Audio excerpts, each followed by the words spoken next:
Bonjour, je vais réagir déjà à la petite Laura parce que comment dire, il y a plein de choses qui me viennent à l'esprit. Donc cette petite jeune fille, jeune femme, je sais pas l'âge qu'elle a, j'en ai rien à faire, qui a comment dire poignardé son, comment on appelle ça, son VIOLEUR et tout le monde la félicite. Mais il y a un truc qui me fait rire.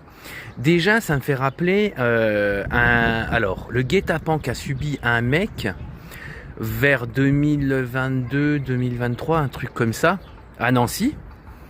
Bah, ce mec est mort dans un guet-apens. Bon, ça n'a pas fait plus d'émulsion dans les, comment on appelle ça, dans les journaux. Personne n'a levé les bras en disant faut le venger, le pauvre, c'est pas bien ce que sa copine a fait. Ça me fait penser aussi à des articles de journaux qui parlent d'hommes qui ont fait comme cette Laura, qui se sont vengés après avoir subi des guet-apens, subi des agressions, en plus de ça en complicité de la police, voilà. Mais par contre les mecs là on les a pas félicités en disant oui tu as fait justice, tu t'en es pris à tes tyrans, machin chose. Non, on les a pas soutenus les mêmes, qu'au contraire on s'est acharné dessus, on s'est accablé dessus et on les a chargés plein pot. Déjà, la population, vous êtes tous des gens terriblement immatures. Et la police avec, les magistrats avec. Et revenons-en aussi à moi maintenant. Donc ça veut dire, comme j'ai été victime d'agression sexuelle,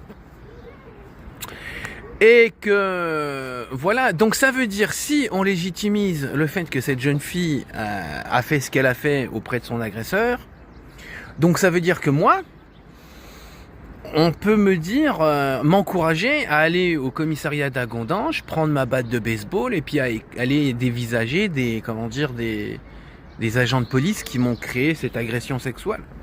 Je sais pas, je comprends pas. Quand c'est une femme, c'est très bien, elle tue, tu t'es vengé, c'est bien ma chérie, bien. Mais quand un homme vient à faire représailles du guet-apens qu'il a eu, c'est le pire des tyrans. Faudra m'expliquer ça, messieurs, dames. Voilà. Et puis aussi sur cette vidéo, vous regarderez, je mettrai, je sais pas où je la mettrai, mais je réponds à mon propre commentaire. Voilà. Mais il faudrait m'expliquer ça, messieurs, dames. C'est voilà, un mec qui se venge de la tyrannie qu'il a subie, on va le faire passer pour un criminel. Et mais une femme qui fait ça, on la fait passer pour la meilleure des femmes. Je comprends pas ça. Et je parle de faits avérés, messieurs, dames. Voilà. Et donc, ça veut dire que moi, j'ai le droit d'aller même voir les civils sur Agondange. Et puis, aller les défigurer avec ma batte de baseball. Ça ne sera que vengeance sur une agression sexuelle. Qui l'agression sexuelle est dans la pyramide de VIOL. Donc, on va me féliciter, je vais aller faire un tour.